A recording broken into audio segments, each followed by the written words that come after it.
if you have a plan A, your plan A is there's no net underneath the wire. You either get across the wire or it's over. Now, plan B is safe because there is a net down there. And but her explanation was, if you know there's a plan B, you're going to get sloppy in plan A and you're going to fall into the net. Hi, welcome to Brand Storytellers, where we talk about brand stories with the people who create them. If you like this episode, please subscribe to our channel. Leave us a comment, too. We'd love to hear from you. Today, our guest is Ernie Schenck, who needs no introduction to our industry because Ernie has been winning major awards for iconic brands for decades. He also is one of our thought leaders, writing articles on advertising for Communication Arts magazine, as well as many other publications. Ernie's even started his own popular blog called Strange Alchemy.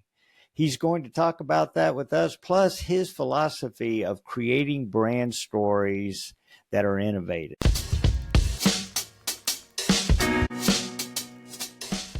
To know how I can use my creativity to live my life. What's the best way for me to do that?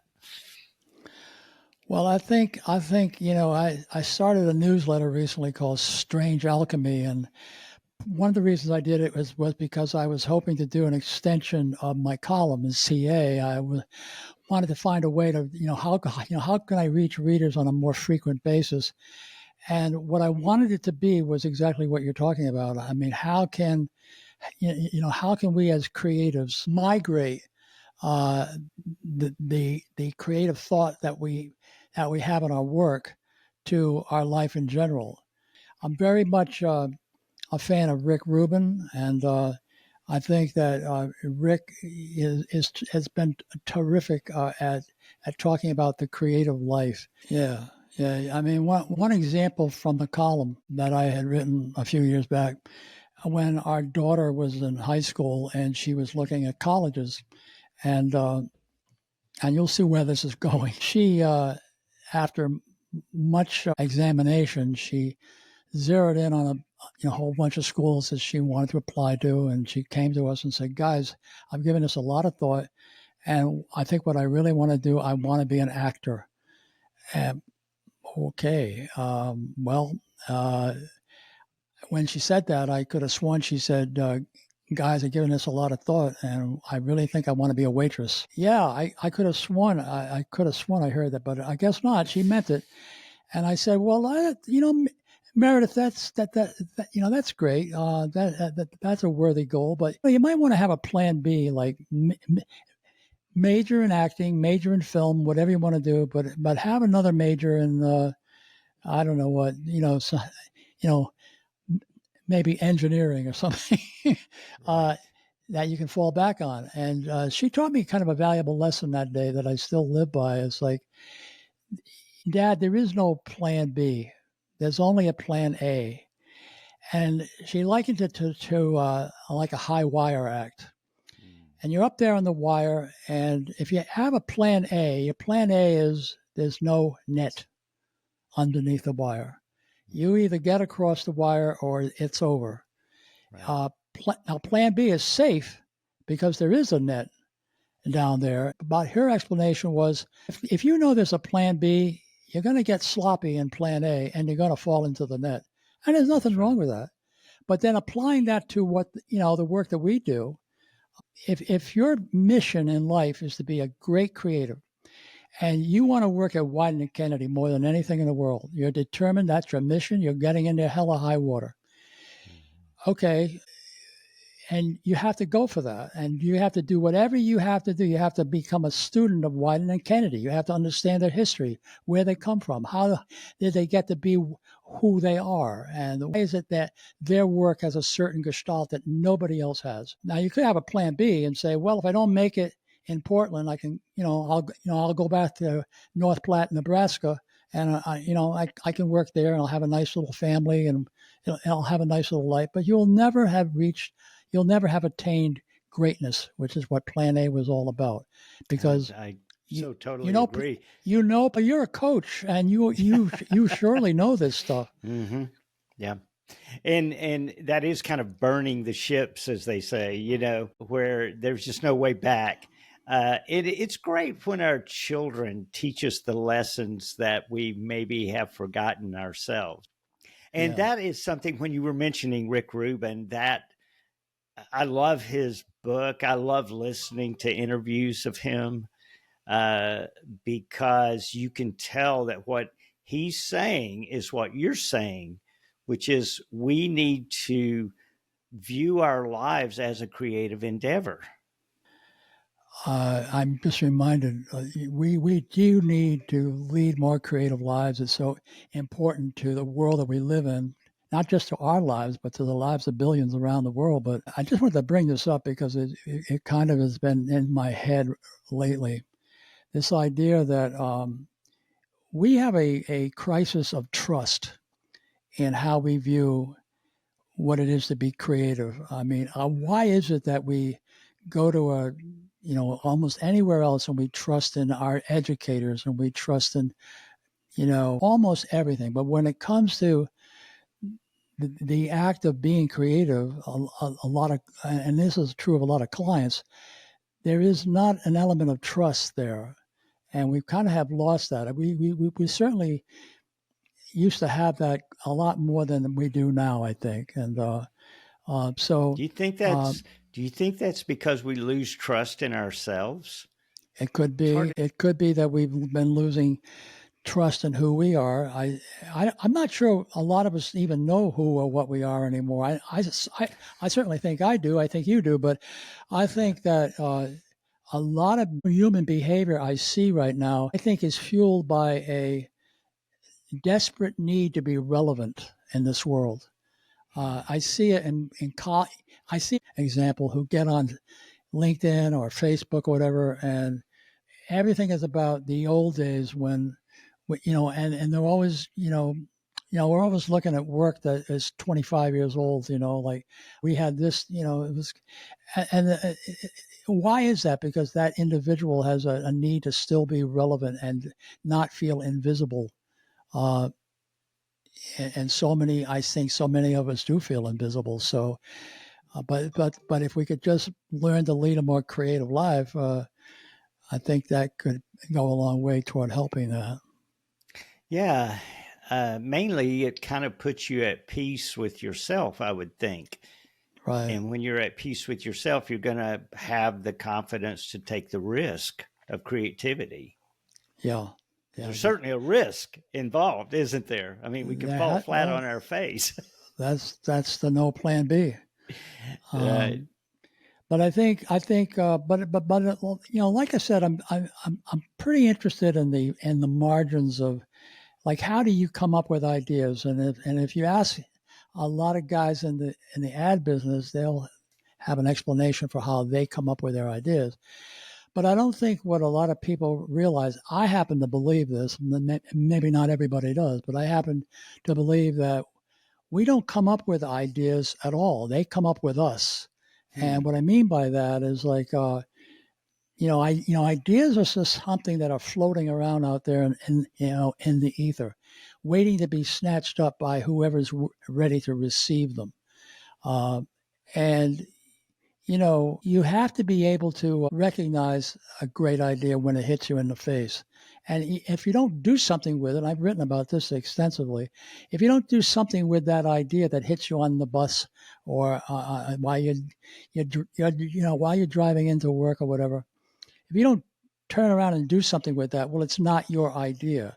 And a year later, there it will come, and it will have landed in somebody else's. Yeah, and you're going to think back at that moment and say, I had that exact idea. It doesn't matter if you had an idea. Right. If you don't do anything with the idea and you don't manifest the idea into something real, it's not yours. Yeah. So, It a great idea will find somebody to produce it. yeah, the I the ideas are out there. They're like, I wrote about the hummingbird and the tornado. And the hummingbird are these little ideas, and they don't take up a whole lot of real estate in the world, and they're kind of quiet, and they don't really, they're not really loud and say, hey, I'm a big idea. They're just an idea, and they get lost in a tornado of noise. And the world is such a freaking noisy place. When you just look at the news for an hour, and it's just so much noise. And it's those of us who have the ability to hear that little hummingbird amidst all that turmoil, they're going to just make out great. But you have to sit and take notice, don't you?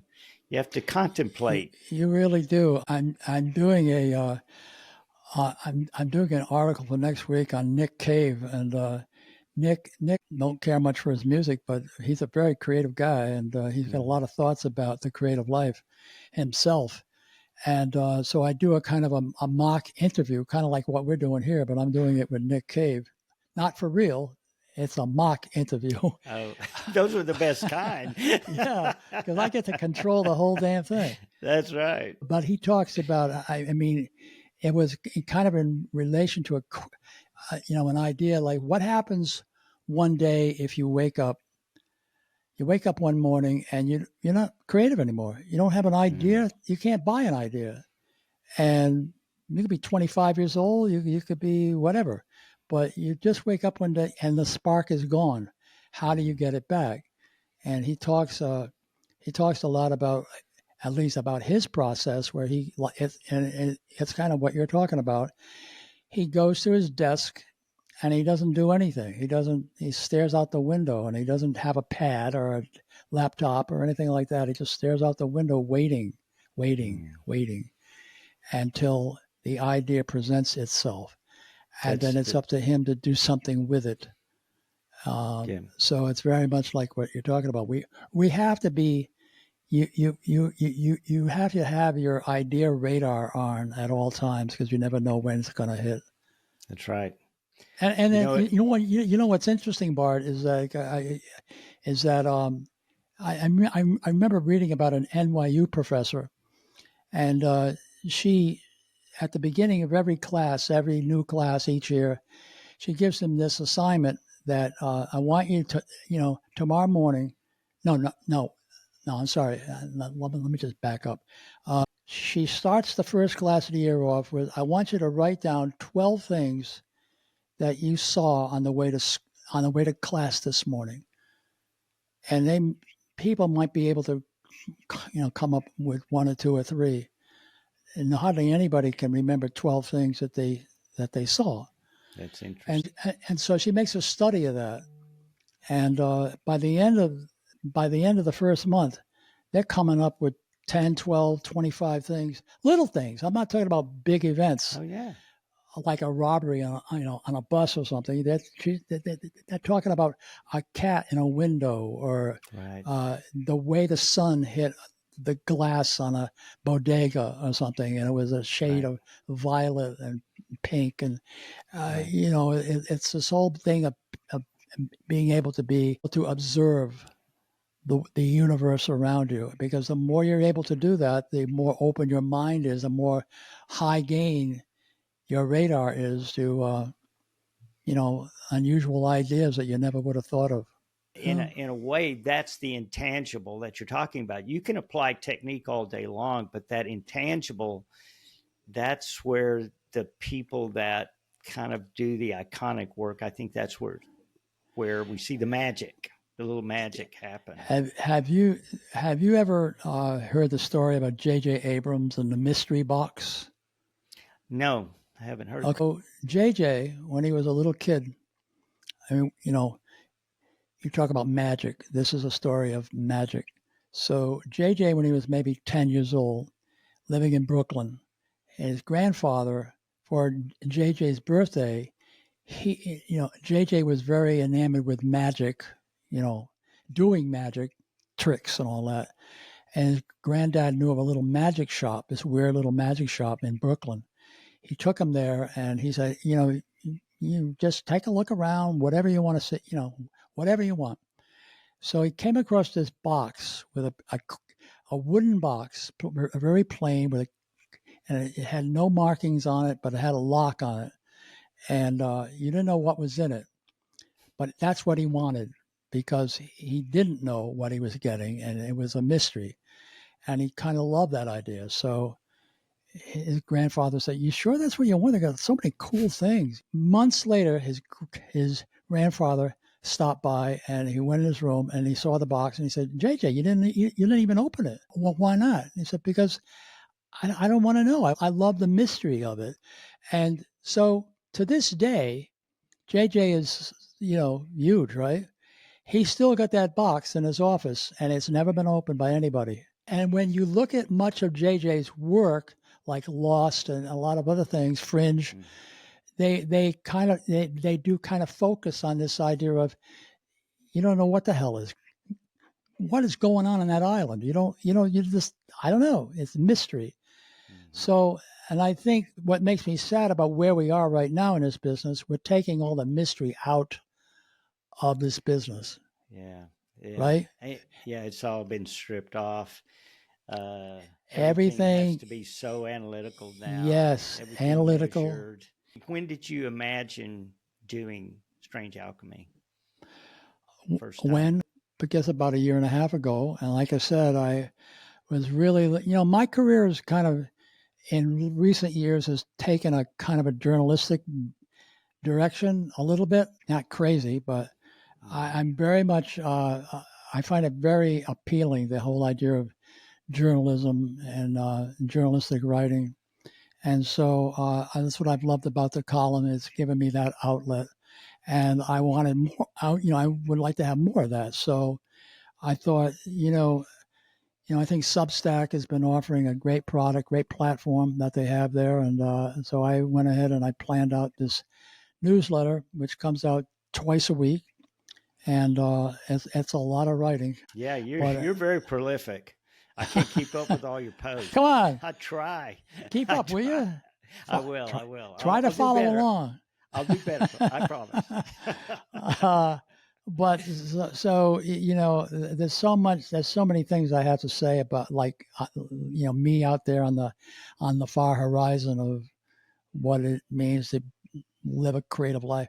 One thing I have written about there, but elsewhere as well, and I feel very strongly about it, is we talked about how the business has changed and it's become transactional and very algorithm focused. And I think it's a bigger problem than just that. I think there is a war going on. We may not want to acknowledge it or even be aware of it, but I feel that there is a war going on against creative thought in the world in general. Now, if you look at almost every level of life, we could stand to be a lot more creative than we are. I think we could use it in our governments around the world. I don't feel are very creative at all in how they look at problems and issues. And I think you see that in education. When we talk about being creative with little kids and schools, we're talking about art and music, but that to me is not a creative endeavor. It's a craft. What I'd like to see them learning about is creative problem solving at a very young age, but we're not looking at that. So, and it goes on and on. And if we're bound, if we're tied up in, like, well, I might get in trouble if I think creatively. And I think the industry, our advertising industry, is that way. I think the publishing industry is that way. I think even the news industry and so many industries and government. I think you're right. I think our world is in the grips of that. And I think one of the things that contributes to that, very sadly in my mind, is that too many of us think we have all the answers. Like in recent years, I'm really a strong advocate of this idea that none of us really knows anything. If we're talking about multiple dimensions and alternative realities, if any of those things are true, then we think we know what the universe is, but we could be completely off base. So how do we apply this to personal life? How does this become an important thing? What do we do in our lives that are going to make our lives better in a creative approach? Well, I think, I did a column about this a while back, and it was about how, and as it pertains to advertising too, like, I think the headline was, "Your ideas suck, you suck, I You're remember. you're always gonna suck. And then, but creative stars, the creative giants in this business, they don't even hear it. I mean, Mhm. I tell the story. And one of my favorite is David Lubar's, and David just recently retired this week, and Right. there's a lot of stories going around. I have a lot about him. But David was one of, when we worked together years ago. David At was Lennon one of, Monahan? yeah, Lennon Monahan, and Mhm. he was just a kid out of school. I think BU or BC or whatever. He just had this resilience that is so important. Uh, he would get shot down, and he'd come back a little bit disheartened, but he'd lick his wounds and he'd start over again and go back, shot down, come back, lick your wounds, start over again, over and over. This could go on for weeks. And the beauty of it is he never went back with anything less than what he loved. Uh, Mhm. he never reached a point where, I'm just going to give them what they want. Screw it. And Right. it never got to that. So it was almost like guaranteed that sooner or later he was going to end up with something amazing that he did, even though it took him 38 times to get there. Right. Not unlike the story of most novelists who get That's right. rejected thousands of times before they hit it big Right. with a carry Most or of them something. do. Most of them get Most of them rejected do, time right? and time and time again. I mean, even J.K. Rowling with Harry Potter, I That's forget, I think right. it was 62 rejections in a row. Yeah, and somebody like her, I mean, it was not easy for her to stay the Mm, course because she was no, a single mom. She was a right, waitress, and she was down to her last dime when right. somebody finally bought her idea. Yep, It would yep, have been very yeah, easy after 4 or 5 tries and say, I can't, I got to put food on the table. I got to get a right. better job than this. But instead of Yep. looking for a better job, she kept writing and writing and writing. It's such an important factor. That's why I wanted to talk to you about this. It's such an important factor in my contentment as a person. But I when I'm not pursuing something creative, and Yeah. it can just be personal, like I'm painting, I'm writing, I'm practicing music or something. I feel like I'm kind of letting myself down. How do we motivate ourselves not to let ourselves down? Well, I Do you think think? it's yeah, I think you have to work at it because, like, my feeling is I really believe we are all creative when we're little kids, and then it gets schooled out of us. We go to school, we learn all these things that gradually bring us further and further away from our nascent creative ability that we have when we're little kids.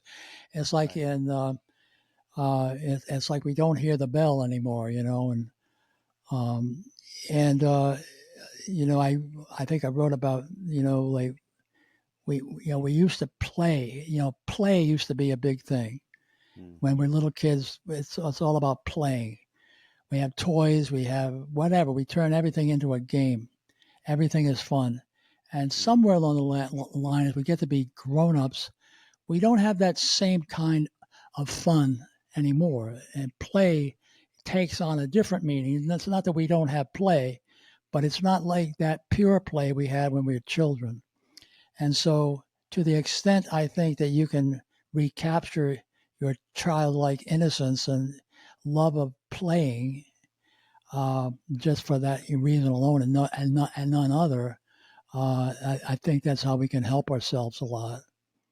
If I had to do over again, I might have loved to have been an Imagineer for Walt Disney Company because Right. or work for Universal Studios. And my dream project, in case anybody wants to know, is that I would love to get involved with a team that is going to conceive, script, and design a new themed ride that's going to be like a 5 year job, 5 year project, and what comes out of it at the end, Bart, is something I think we don't always realize we're missing. Is like you can when when it's done, I've got a roller coaster that I Mm-hmm. helped design and create, and I can go to Universal Studios and somebody's waiting in line to go on the Velocicoaster in Jurassic World, and I can say, I helped design that thing.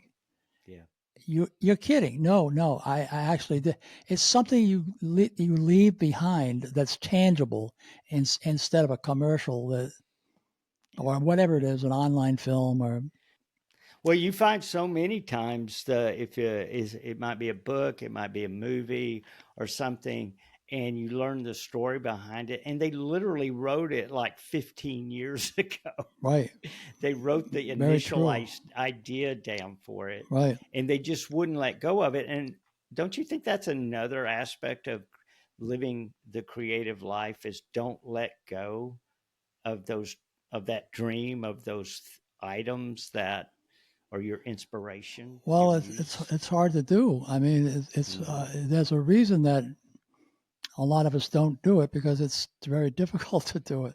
But yeah, to the extent that you can not let go of a dream that you once had, you well, did you ever see the show the Big Door Prize? I've heard of it. I I think don't that's remember seeing it. I've okay. heard of it. So it's kind of a cool idea that one day this little town in the middle of nowhere, and one day at the local diner, this machine just appears overnight. Nobody knows where it came from, but it just says on it the Great Morpho, and it's like reading your fortune or something. So you go in there, you put your quarter in, what emerges is a little card, and it kind of tells you what you might have been if you hadn't done this or that, or if you had gone left instead of right somewhere back there, if you had taken the right path on a crossroad. And it got the whole town was fascinated with this thing. Nobody knows how it works, but it seems to know every person. Every time they put a quarter, it seems to know who you are, and it gets everybody to rethink like what you're talking about, to rethink what they might have been if only they hadn't quit so damn early, if they hadn't dropped out of school when they were a sophomore, and if they just stuck it out another year, that it would have led to this. And it's a thought exercise that I find fascinating. Yeah. That's kind of what happens in this show. As people begin to get these little cards out, it starts to get them thinking, you know what, maybe I could still do it. Maybe I could still, I don't have to be a waitress at the diner. I could still try to act. I mean, I'm like 45 years old, but maybe I could still do it. Yeah. Well, there's always more in front of us, so it's just limited by our imagination. And if we That's take true. your approach, I would say that your advice, and if you could give it to us in a nutshell, what's your advice? What's your admonition to us? To stay childish. The more childlike you can approach life, the more open your mind is going to be to anything. A child is the zenith, I think, of intellectual humility, and they just say things. They don't know if they're right or wrong. They're not trying to make an argument. They're not trying to say, yeah, Trump is wrong. He's an asshole, or Biden's an old man. He walks like he's got a full load. They don't care. And I think that if to the extent we can stay childish, it's going to be all of our advantage.